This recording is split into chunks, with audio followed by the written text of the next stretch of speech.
প্রিয় ভাইরা, আপনারা যে দলই করেন, যে দলের রাজনীতি করেন না কেন, বিশেষ করে যদি আপনার বাড়ি দক্ষিণ বাংলার হয় বা পদ্মার ওপারে যদি আপনার বাড়ি হয়, তাহলে আমি এই যে যে জায়গাটিতে দাঁড়িয়ে আছি, এই যে সেই মামাঘাট চিরচেনা, এই রমজানের ঈদ, কোরবানির ঈদের সময় এই জায়গাটা যদি আজকে আমাদের যদি পদ্মা সেতুটা না থাকতো, তাহলে যেখানে আমি যে দাঁড়িয়ে কথা বলতেছি এমন অবস্থা এখানে থাকতো না।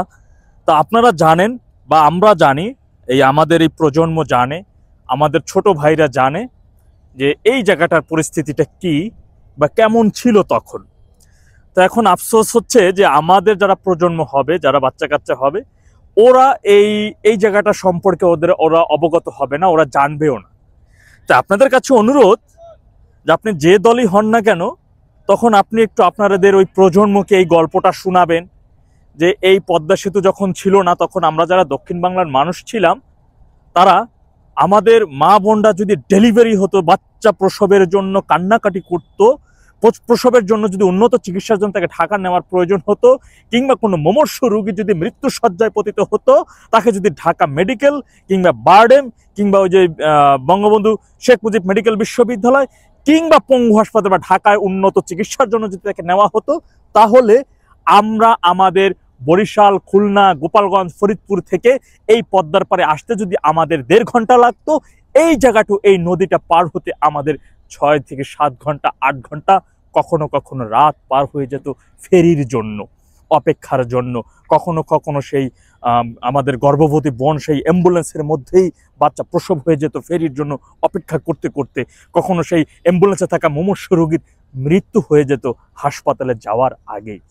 এই গল্পগুলো আপনাদের সেই অনাগত প্রজন্মের জন্য একটু রেখে দেবেন, তাদেরকে একটু বলবেন। আর যদি এই গল্পগুলো না শোনান, যদিও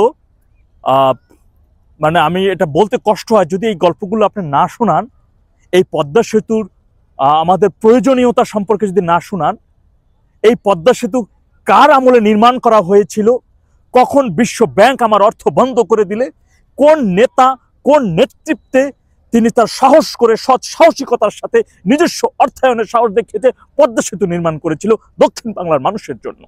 এটি আমার জন্য গর্বের, আমার একটি স্পর্শকাতর জায়গা এই জায়গাটি। সুতরাং এই গল্পগুলো তাদের শোনাবেন যে তখন কে ছিল সরকার প্রধান, কার সৎ সাহসিকতার সাথে শত ষড়যন্ত্র মোকাবেলা করেও দক্ষিণ বাংলার মানুষের জন্য এই পদ্মা সেতু নির্মাণ করে দিয়েছেন।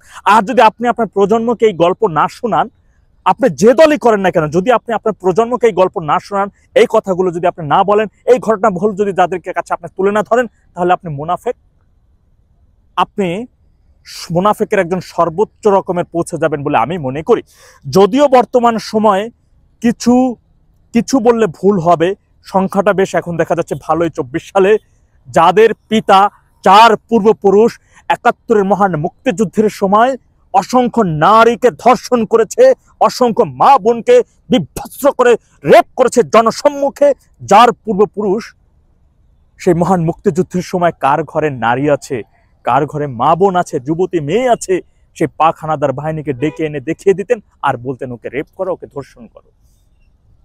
তাদের উত্তরসূরিরা একটা প্রাউড করে, তারা নিজেদেরকে গর্ববোধ করে। এখন আমরা সেই জিনিসটাও লক্ষ্য করছি।